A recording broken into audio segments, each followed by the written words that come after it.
અમદાવાદમાં જો તમે રસ્તા ઉપર ઊભા રહીને હોશે હોશે પાણીપુરી ખાતા હોય તો પહેલા આ દ્રશ્યો જોઈ લેજો। પાણીપુરી કઈ રીતે બને છે અને તે સાંભળીને તમે પણ ખુદ ચોંકી જશો। વિગતવાર જોઈએ અમારો ખાસ અહેવાલ।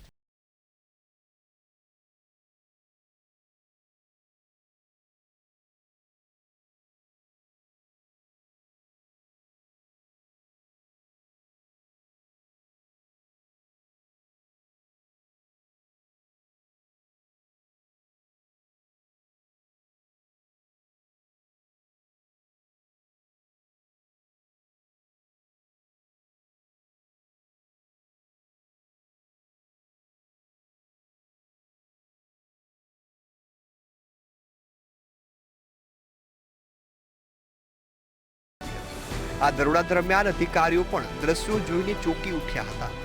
પાણીપુરીના મસાલા માટે સડેલા ચણા,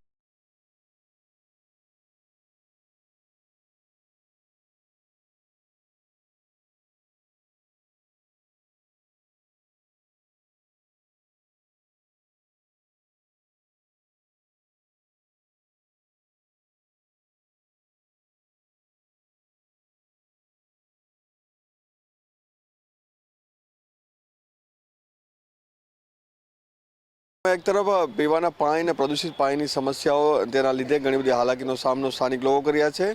ત્યારે આ મામલે હવે અમદાવાદ મ્યુનિસિપલ કોર્પોરેશન પણ અલગ અલગ જગ્યાએ ચેકિંગ હાથ ધર્યું છે। ખાસ કરીને જે પકોડી વેચતા જે લોકો છે, જ્યાં પાણીનો બગાડ અને ગંદુ પ્રદૂષિત પાણી આવતું હોય છે, કેમ સાહેબ આ અત્યારે ચેકિંગ આપણે હાથ ધરવામાં આવ્યું છે, શું ધ્યાનમાં રાખવામાં આવ્યું છે? આપણે જે પાણીજન્ય રોગોનો અત્યારે હાલમાં વધારો થઈ રહેલો હોવાથી અગમચેતીના પગલાં રૂપે ખોરાકજન્ય રોગોનો પણ તેમાં વધારો ના થાય તે હેતુથી અને પાણીજન્ય રોગોનો વધારો અટકે એટલા માટે આપણે જે પાણીપુરી બનાવતા વિવિધ એકમો છે તે સિટી આપણે જે કેલિકોમિલ કમ્પાઉન્ડ બેરામપુરા વિસ્તારમાં આવેલા છે, ત્યાં 15 થી 20 યુનિટો છે। ત્યાં આપણે એક સંયુક્ત રેડ કરેલી છે હાલમાં। તેમાં જે સડેલા બટાકા હોય, ખરાબ પાણીપુરીનું પાણી હોય, ઇવન તે લોકોને કેપ એન્ગ્લોસ એપ્રન પહેરેલી ના હોય તેઓને નોટિસ ઇસ્યુ કરીને આપણે પેનલ્ટી બી લીધેલી છે।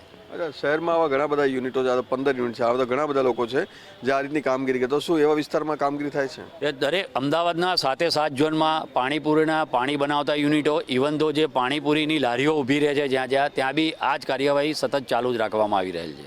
એટલે કે પાણીજન્ય રોગચાળો ના ફેલાય અને સાથે સાથે તમામ જે લોકો છે તે પોતાના સ્વાસ્થ્યનું ધ્યાન રાખે તે માટેનો પ્રયાસ છે તે કોર્પોરેશન દ્વારા હાલ કરવામાં આવી રહ્યો છે। કેમેરામેન યોગેશ જયસ્વાલ સાથે મીર દુધરેજિયા, મંતવ્ય ન્યૂઝ, અમદાવાદ।